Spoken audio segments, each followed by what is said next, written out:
ओम शांति पाल भाई। ओम शांति ईश्वर भाई। पाल भाई, हम आज की मूल्य रिवीजन कर रहे हैं हम्म।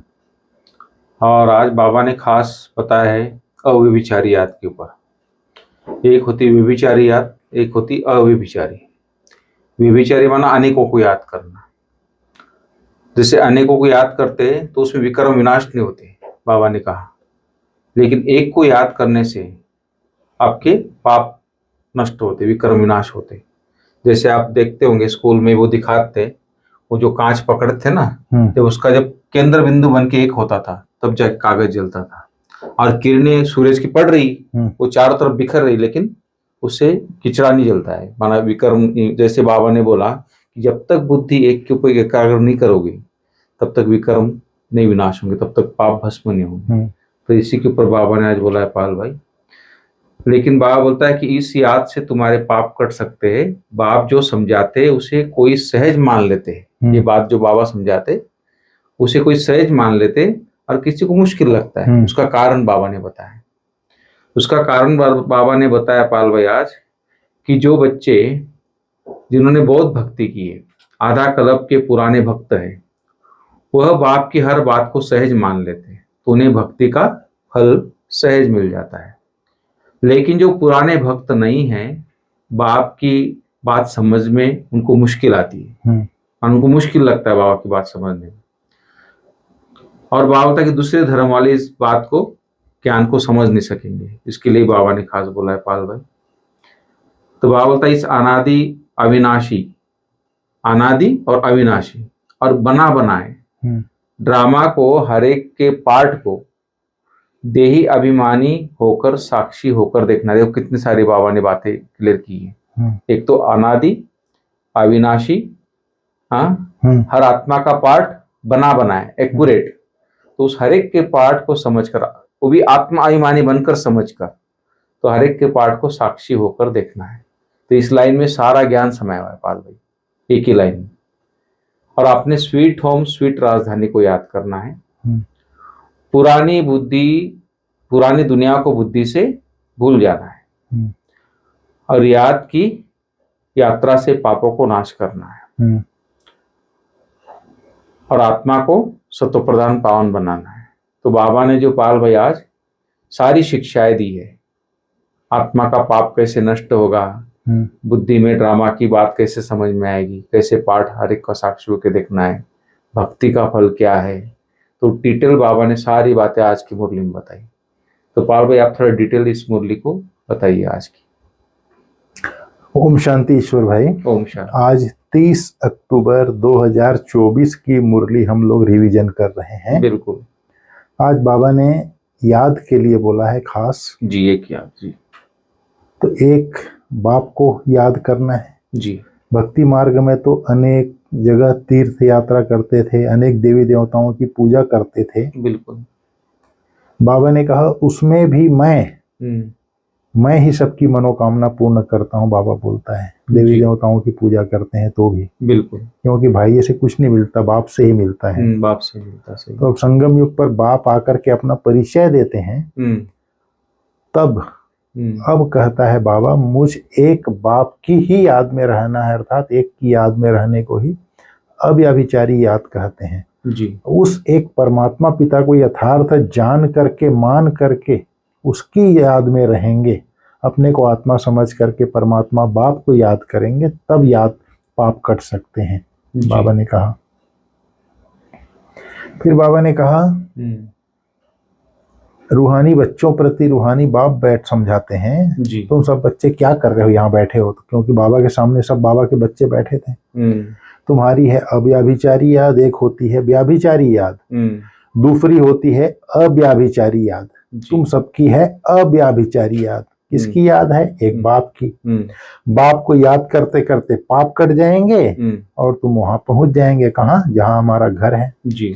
पावन बनकर फिर नई दुनिया में जाना है, आत्माओं को जाना है। आत्मा ही इन आर्गन्स द्वारा सब कर्म करती है ना, तो बाप कहते हैं अपने को आत्मा समझ बाप को याद करो जी। फिर बाबा ने कहा इस अनादि अविनाशी बने बनाए ड्रामा में हर एक के पार्ट को साक्षी होकर देखना है, देह अभिमानी बन साक्षी होकर देखना है। उसके लिए बाबा ने कहा आत्मा तो कभी विनाश होती नहीं, आत्मा में अविनाशी पार्ट भरा हुआ है, वह कभी भी विनाश नहीं हो सकता। समझो कोई इंजीनियर बैठा था बाबा के सामने, यही इंजीनियर है, फिर 5000 वर्ष बाद हूबहू ऐसा ही इंजीनियर बनेगा, बाबा बोलता है। अच्छा, अनादि अविनाशी ड्रामा है ना, ऐसा ही इंजीनियर बनेगा, यही नाम, यही रूप, यही देश काल सब रहेगा। यह सब बातें बाप ही आकर समझाते हैं, यह अनादि अविनाशी ड्रामा है। इस ड्रामा की आयु 5000 वर्ष है, सेकंड भी कम जास्ती नहीं हो सकता। यह अनादि बना बनाया ड्रामा है, सबको पार्ट मिला हुआ है। देही अभिमानी हो, साक्षी हो, खेल को देखना है। अभी तक हम देह अभिमान में थे, अब देही अभिमानी हो, साक्षी हो, अर्थात इस देह से न्यारे हो करके पार्ट को देखना है, बाबा बोलता है। बिल्कुल। बाबा ने कहा तुम अभी डबल अहिंसक बनते हो, तुम्हारी है ही योग बल की बात। बाप कहते हैं मीठे मीठे बच्चों, पवित्र जरूर बनना है, पवित्र बन पवित्र दुनिया में चलना है। उनको कहा जाता है वॉइसलेस वर्ल्ड, संपूर्ण निर्विकारी दुनिया। जी, यहाँ पर हथियार आदि की बात नहीं है, योग बल की बात है। योग बल से सारे विश्व की राजाई लेना है। जी, बाबा ने कहा रशिया और अमेरिका 2 भाई हैं, अगर वो चाहे मिल जाए तो सारे विश्व पर राज्य कर सकते हैं बाहुबल से, लेकिन बाहुबल से राज्य सारे विश्व पर नहीं कर सकते, यह ला नहीं है, बाबा कहता है। ड्रामा। बाबा ने कहा तुम बच्चे अब राजयोग सीख रहे हो, तुम राज ऋषि हो, और जो वो लोग योग सिखाते हैं मनुष्य लोग, वह है हठ योग ऋषि। रात दिन का फर्क है राजयोग में और हठ योग में। उन्हों का संन्यास है कच्चा हद का, सिर्फ घर बार छोड़ने का। तुम्हारा संन्यास है, संन्यास व वैराग्य है सारी पुरानी दुनिया को छोड़ने का। पहले पहले अपने घर स्वीट होम में जाकर फिर नई दुनिया सतयुग में आएंगे। संन्यास करने के बाद जब स्वीट होम में जाएंगे फिर नई दुनिया में आएंगे। फिर बाबा ने कहा तुम अभी पुरुषोत्तम संगम युग पर हो। उन कुंभ के मेले में ढेर मनुष्य जाते हैं, वह होता है पानी की नदियों का मेला। कितने ढेर मेले लगते हैं, उन्हों की भी अंदर बहुत पंचायत होती है। जो साधु संत होते हैं अखाड़े वाले, बहुत पंचायत होती है। कभी कभी तो उन्हों का आपस में बड़ा झगड़ा हो जाता है, क्योंकि देह अभिमानी है ना। यहाँ तो झगड़े आदि की बात ही नहीं। बाप सिर्फ कहते हैं मीठे मीठे लाडले बच्चों मुझे याद करो। तुम्हारी आत्मा जो सतो प्रधान से तमो प्रधान बनी है, खाद पड़ी है, वह योग अग्नि से ही निकलेगी। बिल्कुल। जो सोने का काम करते हैं उसको सुनार कहते हैं। सुनार लोग जानते हैं बाप को ही पतित कैसे निकलती है खाद। बाप को ही पतित पावन कहते हैं। बाप सुप्रीम सुनार ठहरा, बाकी खाद निकाल सच्चा सोना बना देते हैं। सोना अग्नि में डाला जाता है। यह है योग अर्थात याद की अग्नि, क्योंकि याद से ही पाप भस्म होते हैं। तमो प्रधान से सतो प्रधान याद की यात्रा से ही बनना है। सब तो सतो प्रधान नहीं बनेंगे, कल्प पहले मिशर ही पुरुषार्थ करेंगे। बाबा ने कहा पहले पहले तो यह निश्चय करना है, वह है सब आत्माओं का बाप, उनको याद करना है। मन मना भाव का भी अर्थ यह है, क्या है? अपने को आत्मा समझ बाप को याद। देह सहित देह के सब संबंधों को भूल, एक बाप को याद करो। मन मना भाव का अर्थ यह है। वह तो अनेक प्रकार के हठ योग हैं। हठ योग तो अनेक प्रकार के हैं। राजयोग है एक प्रकार का, याद की यात्रा है ही एक, जिसको राजयोग कहा जाता है। बाकी और सब है हठ योग, शरीर की तंदुरुस्ती के लिए। यह राजयोग बाप ही सिखलाते हैं। आत्मा है फर्स्ट क्लास, फिर पीछे है शरीर। आत्मा है फर्स्ट, पहले आत्मा है, पीछे है शरीर। शरीर आत्मा नहीं है तो शरीर किस काम का? तुम फिर अपने को आत्मा के बदले शरीर समझ उल्टे हो पड़े हो। अब अपने को आत्मा समझ, बाप को याद करो तो अंतमति सो गति हो जाएगी। बाबा ने कहा अभी अपने स्वीट होम और स्वीट राजधानी को याद करना है। इस पुरानी दुनिया को बुद्धि से भूलना है, माया से हारना नहीं है। याद की अग्नि से पापों का नाश कर आत्मा को पावन बनाने का पुरुषार्थ करना है। आज बाबा ने वरदान दिया है, दीपमाला पर यथार्थ विधि से अपने दैवी पद का आह्वान करने वाले पूज्य आत्मा भाव। यथार्थ विधि से आह्वान करना है दैवी पद का। बाबा ने कहा दीपमाला पर लोग पहले विधि पूर्वक दीपक जगाते थे। दीपक बुझे नहीं यह ध्यान रखते थे। बिल्कुल। घृत डालते थे, विधि पूर्वक आह्वान के अभ्यास में रहते थे।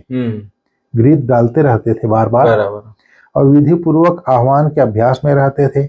अभी तो दीपक के बजाय बल्ब जगा देते हैं, दीपमाला नहीं मनाते, अब तो मनोरंजन, हाँ अब तो मनोरंजन हो गया है। बाबा बोलता है आह्वान की विधि अथवा साधना समाप्त हो गई है। मनोरंजन ने देखा देखी हुए, उसने इतना सजाया मैं भी इतना सजाऊं। बाबा ने कहा आह्वान करते थे जो बैठ के पूरे घर वाले पूजा करते थे, आह्वान की विधि अथवा साधना समाप्त हो गई, स्नेह समाप्त हो, सिर्फ स्वार्थ रह गया है। इसलिए यथार्थ दाता रूपधारी लक्ष्मी किसी के पास आती नहीं है। पहले लोग बोलते थे लक्ष्मी आई, मेरे को अनुभव हुआ, आह्वान करते थे तो कोई आया ऐसा लगता था, बोलते थे, वासना भी होती थी उनको। लेकिन अभी बाबा ने कहा स्नेह समाप्त हो गया, स्वार्थ रह गया, इसलिए यथार्थ दाता रूपधारी लक्ष्मी किसी के पास आती नहीं। लेकिन आप सभी यथार्थ विधि से अपने दैवी पद का आह्वान करते हो, इसलिए स्वयं पूज्य देवी देवता बन जाते हो। जैसे यथार्थ दाता रूपधारी लक्ष्मी आती थी, बाबा बोलता है, मतलब मनोकामना तो बाबा ही पूरा करता है, लेकिन याद वहां तक पहुंचती थी, जो भक्त लोग एकदम दिल से परमात्मा को याद करते थे, वो चीज अभी खत्म हो गई। तो अब वो लक्ष्मी आती नहीं है, बाबा बोलता है। फिर हाँ, भावना का भाड़ा नहीं मिलता। और स्लोगन में बाबा ने कहा है सदा बेहद की वृत्ति, दृष्टि और स्थिति हो, तब विश्व कल्याण का कार्य संपन्न हो सकेगा। बेहद का, हद का नहीं। बाबा ने सही टाइम पे सही वरदान दिया, दिवाली के माहौल देख के। तो सदा की बेहद की वृत्ति, हद की वृत्ति नहीं, सबके लिए, दृष्टि सबके लिए, स्थिति सबके लिए, बेहद का हो, हद का नहीं हो, तब विश्व कल्याण का कार्य संपन्न कर सकेंगे, बाबा बोलता है। बिल्कुल ठीक है भाई साहब। ओम शांति। ओम शांति।